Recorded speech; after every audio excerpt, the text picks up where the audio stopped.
қоғамдағы үлкен проблема осы тілдің айналасында. Жаңа барлығыңыз айтып отырсыздар осы заңның маңыздылығын. Келеді, қарапайым айтайын, әлеуметтік желіден бәріңіз көріп жүрсіздер, бір тұтынушы бір жерге келеді, сен маған неге мемлекеттік тілде қызмет көрсетпейсің дейді, содан дау шығады, содан қоғам шулайды. Оның кеселі неде? Бізде ешбір жерде анықталмаған, мемлекет конституциядан басқа жерде мемлекеттік тілдің мәртебесін көтергіміз келмейді біз. Сондықтан заңда нақты жазылу керек.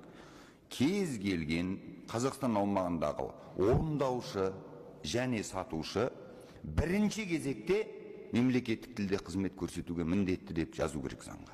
Менің намысыма тиеді, мысалы, бір жерге барғанда мемлекетім бар, мемлекеттік тілім бар, бірақ мені барған жерде неге өзге тілде қарсы алады?